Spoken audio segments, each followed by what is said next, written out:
Herkese merhabalar, ben Huri. Huri Metek Mutfak'ta kanalıma, mutfağıma hoş geldiniz. Evde makas varsa bu kurabiyeyi kolaylıkla hazırlayabilirsiniz. Tarifimi hiç bekletmeden iç harcımı hazırlayarak hemen başlıyorum. 2 adet elma, 1 adet ayva kullanıyorum. Kabuklarını soyalım.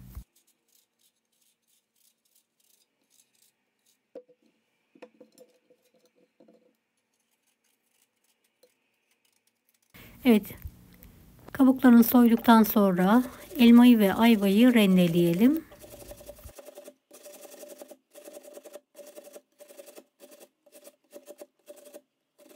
Beni hangi ülkeden veya şehirden izliyorsunuz merak ediyorum. Yoruma yazarsanız sevinirim.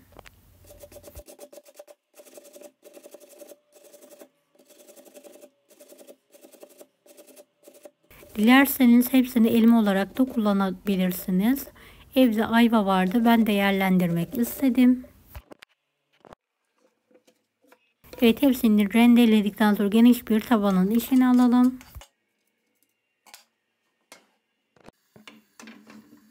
Suyunu çekene kadar orta ateşte pişirelim. 1 su bardağı toz şeker ekleyelim.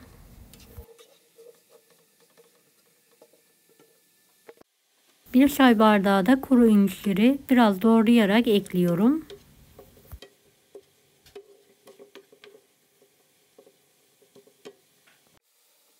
Evet, yarım su bardağı kadar fındık, biraz tarçın ekliyorum ve karıştırarak altını kapatıyorum. İç harcımı soğuması için bir kenara kaldırıyorum.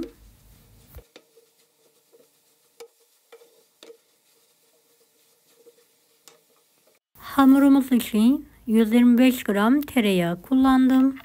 100 su bardağı un, 1 paket vanilya, yarım paket kabartma tozu, 1 çay bardağı toz şeker. Tüm malzemeyi şöyle bir karıştıralım. 1 su bardağı yoğurt. Yoğurt yerine krema da kullanabilirsiniz. 1 adet yumurta sarısı, 2 yemek kaşığı sıvı yağ. Sıvı yağ yerine süt de kullanabilirsiniz. Yumurtanın beyazını da cevizleri yapıştırmak için kenara ayıralım. Evet, hamuru 9 eşit bezeye keselim. Yuvarladıktan sonra küçük bir merdane yardımıyla hafif bir şekilde açalım. 1 yemek kaşığı dolusu iç harçtan koyalım. Videodaki gibi kapatalım.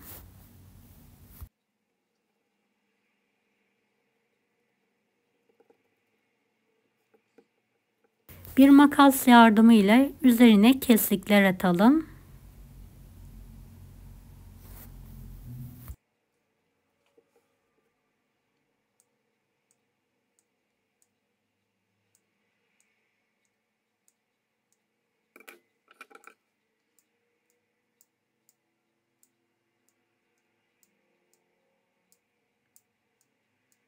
Evet, videodaki gibi kesikler atmaya devam edelim. Baş tarafına yumurta beyazı sürelim. Bir tane tüm cevizi de yerleştirelim. Evet, şöyle bir tanesini tekrardan sizlere yakından göstermek istiyorum.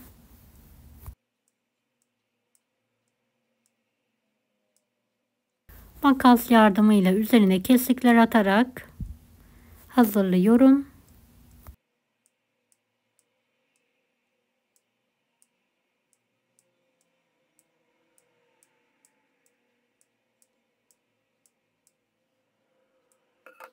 Yumurta beyazını baş tarafına sürelim ve cevizimizi yerleştirelim. Evet, elmalı kurabiyelerimizi tepsiye alalım.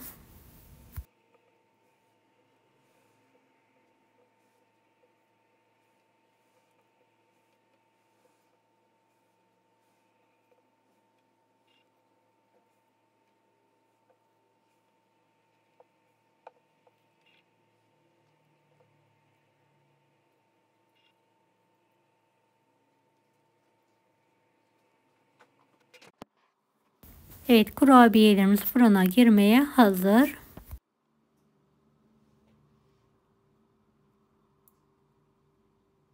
...170 dereceli fanlı fırında üzeri hafif bir şekilde pembeleşene kadar pişirmeye bırakalım.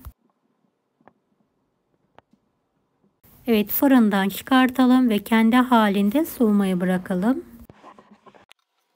Üzerine bolca pudra şekeri serpiyorum. Dilerseniz serpmeyebilirsiniz.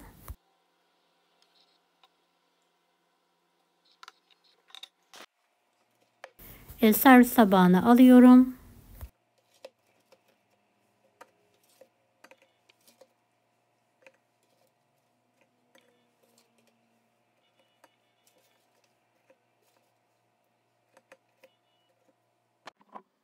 Şöyle bir tanesini bölerek yakından sizlere işini de göstermek istiyorum.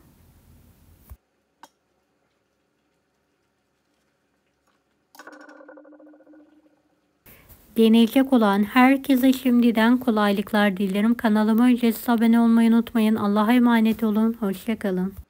Daha farklı tarifler için bunları da izlemeyi unutmayınız.